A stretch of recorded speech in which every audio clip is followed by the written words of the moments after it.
President Pro Tem and the Majority Leader. I move that we stand at ease. Excuse me, Mr. President. I believe I have the floor, and the Senate cannot stand at ease at this point in time. The Senate will stand at ease. Immediate vote on the motion to stand at ease, Mr. President. By show of hands, an immediate vote. I have the floor, and you cannot stand at ease. I would like to move for a vote on that motion. Let's ring the bell and get everybody in here. President, the bell does not need to be rung. I have the floor. You cannot move to adjourn. You cannot move to be at ease. Let's take the motion to an immediate vote. The House is not at ease. The House is not in recess. There's a motion by Senator Libous on the floor, and I would like to take that motion to a vote. The motion in due course, Senator Libous. It's very simple, Mr. President. We just need to take it to the vote. Senator Libous, we are discussing what the motion was, whether it was privileged or not. It's a privileged motion. Resolution.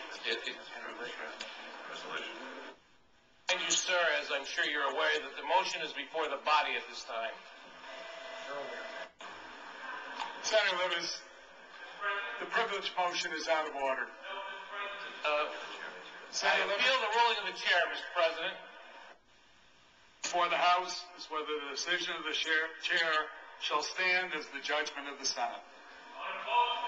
Vote on the appeal of the ruling of the chair by a show of hands.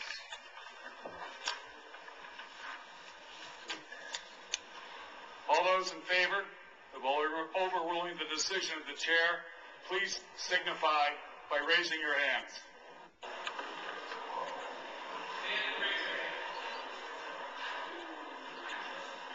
And there are 32 votes, and I would ask you to read the results, please.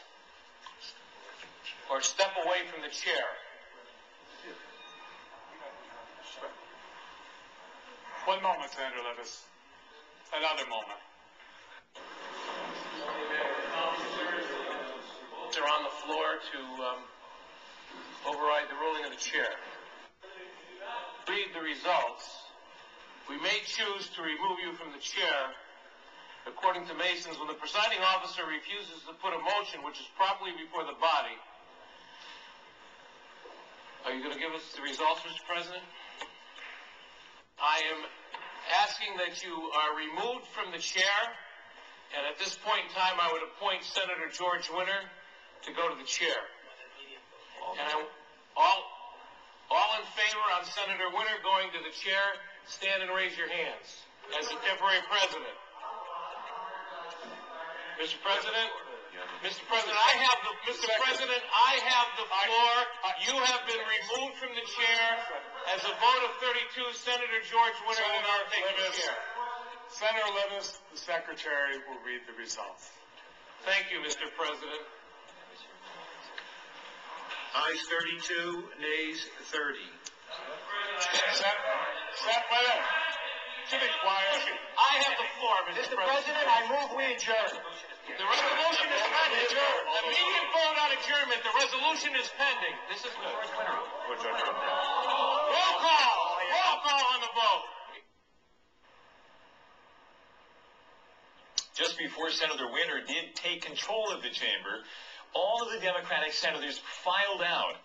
Not long after Democrats exited, the microphones and the television feed were cut off, and the lights in the Senate chamber were turned off. Moments later, the video feed, which is provided by Senate Television, a service operated by the majority party, was also cut. While Senator Winter and his fellow Republicans, along with Senators Espada and Montserrat, sat in the dark, they set about passing what they call historic reforms. The reason, they say, for usurping power in the first place.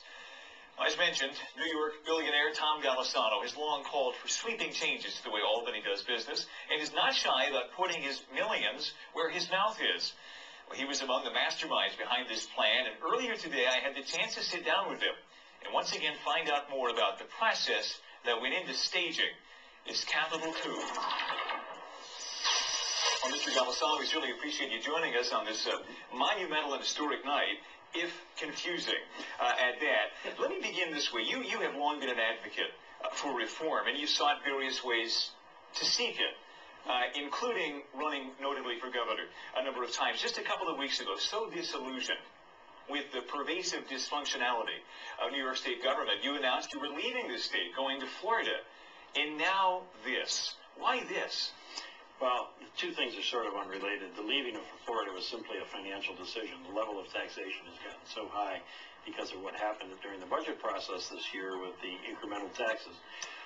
When it gets to the point where your New York State income tax payment is as much as your federal tax payment, I think there's a real problem. And obviously, New York State, in the combination of local and state income taxes, were the highest tax population in the country. So it was very much a financial decision, but at the same time I vowed I want to stay interested in New York politics. This is where my roots are. And today something came to fruition which was really very, very dramatic. And the fact that now we have a coalition government, if you will, in the New York State Senate.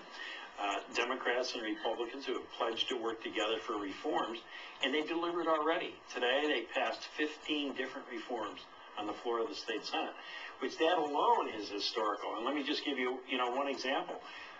Term limits on the majority leader and the president pro tem. That is unbelievable. 6-year term limit compared to, what we've had in the past, and nothing negative about Shelley Silver or Joe Bruno, but when they're in office 10, 15, 20 years, something's got to change. And this was one of the first reforms they went after today, and it passed like that. We're going to have a real C-SPAN of New York where advocacy groups and others can speak, be critical, be constructive about what happens in state government, not just a watching of what happens on the floor of the Senate and Assembly. So real progress was made today. It took these two factions to come together.